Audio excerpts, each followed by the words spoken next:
기자초 만지용입니다. 최근 이 배우 겸 방송인 조영기 씨의 이름이 다시 거론되고 있습니다. 사실 음주운전 뺑소니 혐의로 방송계에서 사실상 퇴출됐다 하던 이 조영기 씨의 이름이 최근에 다시 거론되는 이유는 무엇일까 했더니 최근에 유튜버가 이 조영기 씨 사건에 대한 판결문을 공개했는데 그동안에 다뤄졌던 내용과는 차이가 있었다는 겁니다. 그러면 그동안 다뤄졌던 내용은 뭘까요? 조영기 씨가 당초 이 재판에서 징역 5년을 확정받아 복역한 것으로 알려졌고요. 이 온라인 백과사전 등에 따르면 조영기 씨가 징역 5년을 선고받았지만 복역 2년 만인 1993년 정부의 가석방 조치로 석방됐다고 기재가 되어 있습니다. 그래서 직접 실형을 살면서 죗값을 치른 것으로 전해졌었는데 실상은 그게 아니었다는 거죠. 자, 그럼 과연 진실은 무엇이었는지, 그리고 제가 그 당시 1991년, 1993년에 옛날 신문을 직접 찾아봤습니다. 과연 그 안에 보면은 어떻게 기재가 돼 있는지 이 부분들도 말씀드릴 거고요. 그리고는 최근에 조영기 씨의 근황, 미국에 있는 모습이 담긴 사진이 공개되기도 했는데 실제 요즘 최근 조영기 씨는 어디서 생활을 하고 있는지 이런 내용들을 말씀드리겠습니다. 자, 먼저 30년 이상 지난 사건이기 때문에 그 당시 무슨 일이 있었는지 한번 들여다보겠습니다. 이 유튜버 김원이라는 분이 지난 4월 10일 유튜브를 통해서 조영기 씨의 교통사고 처리 특례법 위반, 시체 유기 등 혐의에 대한 파기환송심 판결문을 공개했습니다. 이에 따르면 1991년 8월 4일 오후 7시 50분쯤 술에 취한 채 강원도 정선 북평면 방면 42번 국도에서 시속 약 80km로 차를 몰다 32세 여성을 쳐서 사망에 이르게 했다는 거죠. 당시 조영기 씨의 혈중 알코올 농도는 면허 취소 수치를 한참 넘는 0.26%였고 야간이고 비가 내려 길이 미끄러운 상태에서 속도를 줄이지 않고 주행하다 이 같은 사고를 냈다고 전했습니다. 그리고 이 숨진 여성은 사고 현장에서 약 12m 떨어진 수풀에 유기됐는데 조영기 씨는 다시 차에 탑승해 잠이 들었고 약 7시간 뒤 경찰에 체포된 조영기 씨는 특정 범죄 가중처벌 등에 관한 법률 위반으로 기소가 됐다는 거죠. 1심 재판부는 징역 3년을 선고했고 조영기 씨는 심신미약을 주장하면서 항소했다고 합니다.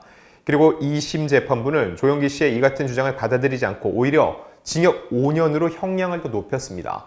통상적으로 요즘은 안 그렇지만 앞서 재판에서는 3심인데 회를 거듭할수록 형량이 낮아지는 추세다.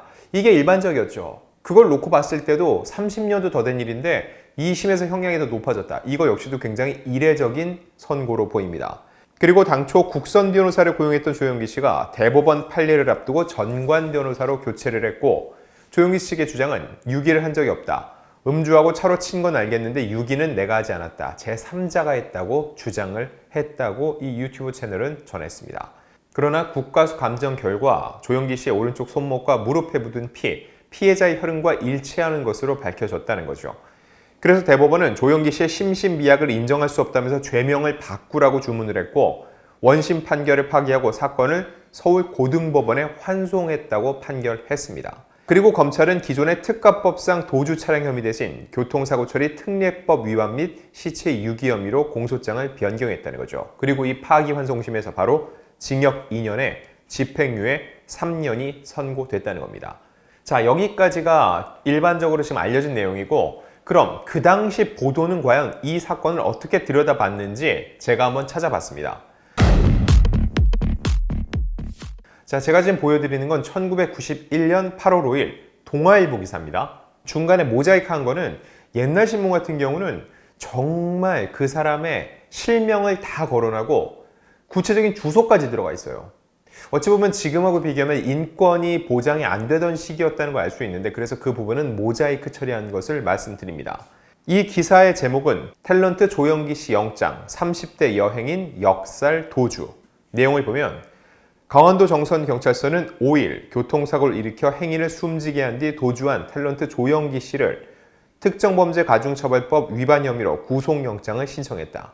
조 씨는 4일 저녁 8시경 강원도 정선 군읍 덕송리 국도에서 자신의 승용차를 운전하고 가다가 길 가던 나 땡땡 씨를 치어 숨지게 하고 달아난 혐의다. 자, 앞선 내용과 크게 별반 다를 바는 없죠. 근데 여기서 역살이라는 표현이 있습니다. 전 역살이라는 표현을 처음 들어보거든요. 여기서 역자가 칠역자인데 수레바퀴 따위에 치다, 치이다, 짓밟히다 라는 뜻입니다. 즉 역살이란 건 차량 바퀴에 치여서 숨졌다는 의미인 거죠. 자, 그런데 중요한 건 뭐죠? 복역 2년 만인 1993년 정부의 가석방 조치로 석방됐다라고 앞서 알려져 있었는데 1991년 8월에 구속영장이 청구된 거예요. 이 기사에 나와 있죠. 91년 8월에 구속영장이 청구됐다고요? 형사사건이라고 해도 최소 1년 정도는 걸려요. 근데 1년 정도가 지나고 조영기 씨가 2년 징역을 살았다. 그럼 어떻게 되죠? 1994년이 되죠. 그런데 조영기 씨는 언제 컴백을 했죠? 1993년입니다. 그래서 제가 1993년 조영기 씨의 이 컴백 소식을 전한 옛날 신문도 찾아봤습니다. 1993년 4월 22일 경향신문입니다. 자, 지금 보시는 이 화면이 바로 실제로 그 당시에 나왔던 그 신문 기사 원문입니다. 제목은 교통사고 수감됐던 조영기 참회 연기. 탤런트 조영기가 2년 만에 안방극장으로 돌아온다. 그는 23일 방영되는 MBC 베스트 극장 필론의 돼지의 열차 불량배 꺽쇠 역으로 출연. 오랜만에 성격파 연기자의 면모를 보여준다. 그는 1991년 말 강릉에서의 드라마 촬영 후 귀경길에 교통사고를 내 한동안 춘천교도소에 수감됐었다. 춘천교도소에 수감됐다는 것을 여기서도 확인할 수 있고요. 고통스러운 시기를 보낸 뒤 스스로 천직으로 생각하고 있는 연기자로의 복귀 방법을 지난해 가을부터 조심스레 모색해왔다. 근데 사고가 난 지 얼마 되지도 않았고 심지어 집행유예 기간 중이었던 거죠. 근데 왜 방송국에서 출연이 가능했냐? 그 다음 내용을 보세요. 그의 복귀 시도는 각 방송사로부터 외면당했지만 절친한 MBC 연기자들이 방송 관계자들을 찾아다니며 선처를 호소한 덕에 이번에 친정인 MBC에서 연기 생활을 다시 시작하게 됐다는 후문이다. 그의 재기 무대가 되는 이 드라마는 회사 연구 교육생들로 가득 찬 열차 안에 갑자기 들이닥친 불량배들과 이들에게 농락당하는 회사원들의 각양각색의 심리를 묘사한 사회 풍자극이다. 이 MBC 베스트 극장은 지난 1993년 4월 23일에 방송이 됐습니다. 이문열 작가의 단편소설 이 필론과 돼지를 각색한 드라마이기도 한데 여기서 몇 가지 이 기사를 통해 알 수 있는 것을 체크해 볼게요. 사고 발생 시점으로 보더라도 1년 8개월 만에 복귀를 한 겁니다. 게다가 재판 과정이 마친 것을 기점으로 볼 때는 재판 과정을 모두 마치고 불과 1년 만에 복귀를 했다는 거예요. 즉 그가 2년 동안 옥중 생활을 했다는 것은 이런 기사를 보더라도 사실이 아님을 알 수가 있다는 거죠.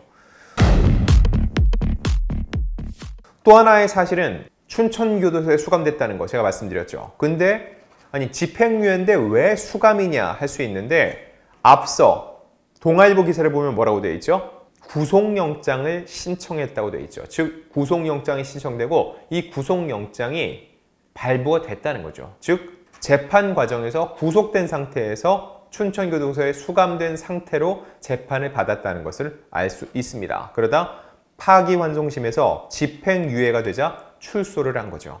그리고 파기환송심 판결문은 피고인을 징역 2년에 처한다. 판결 확정일로부터 3년간 위형의 집행을 유예한다. 판결 확정일이 기점이죠. 즉 1991년에 사고가 났고 1년 정도 형사 3심을 치렀다고 했을 때 1992년에 판결이 나왔을 거고 그리고 3년 뒤면은 1995년에 집행유예 기간이 만료가 됩니다. 하지만 복귀 시점은 언제? 1993년이었죠. 즉 집행유예 기간 중에 활동을 재개했다는 거죠. 여기서 궁금해지는 건 이겁니다. 아니 이 정도 사건인데 어떻게 집행유예가 나올 수 있었나? 이 부분일 겁니다.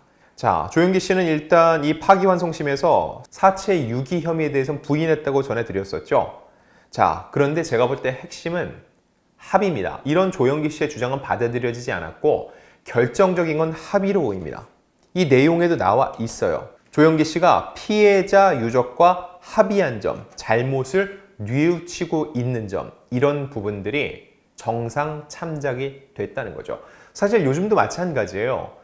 피해자의 피해 복구가 궁극적인 이 피해를 보상하는 방법이기 때문에 합의를 보고 피해자로부터 용서를 받았다.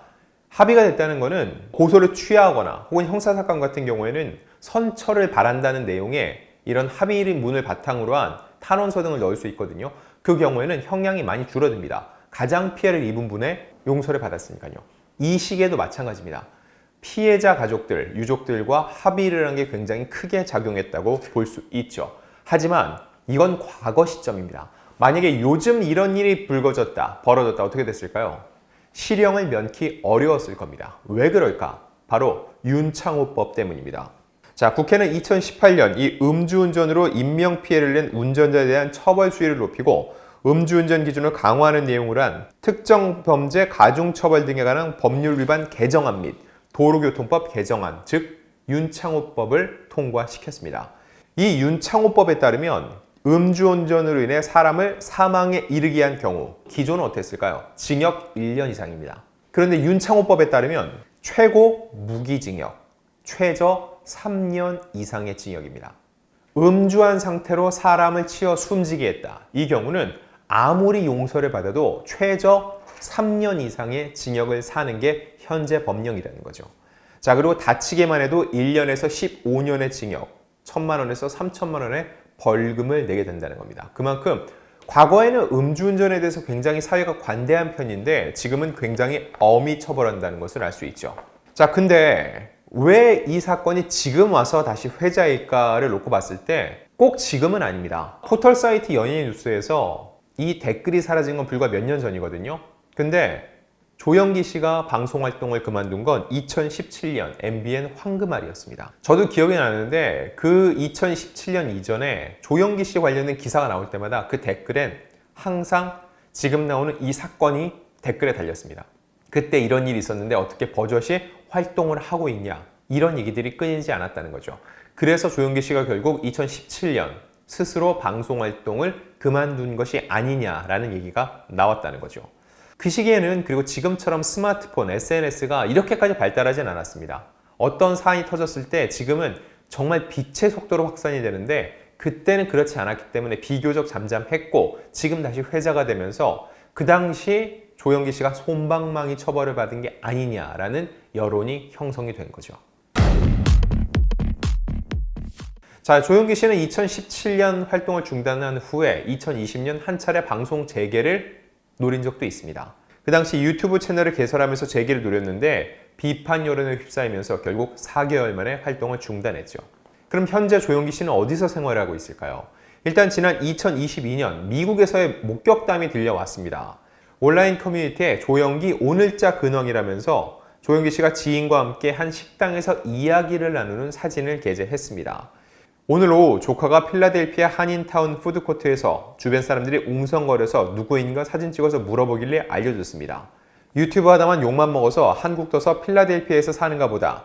주변 사람들이 자주 본다고 한다 하면서 목격담을 전했죠. 자, 그리고 지난해는 한국에서 조영기 씨의 모습이 포착됐습니다. 배우 한지일 씨가 SNS를 통해서 럭셔리차 타고 건국대학에서 발산지까지 호강이라면서 여러 장의 사진을 게재했는데 이 조영기 씨가 운전석에서 차를 모는 장면이었습니다. 영어배우 탤런트 조영기 아우, 오랜만에 만난 조영기 아우.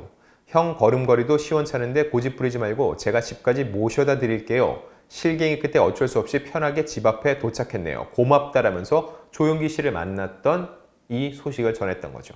자, 제가 최근에 조영기 씨와 그래도 가깝게 지내고 연락을 했다는 사람을 통해 확인해 본 결과 조영기 씨는 현재 한국에서 생활하고 있다고 합니다. 주로 이 고양시 쪽에서 지내고 있다고 측근은 얘기를 전하고 있고요.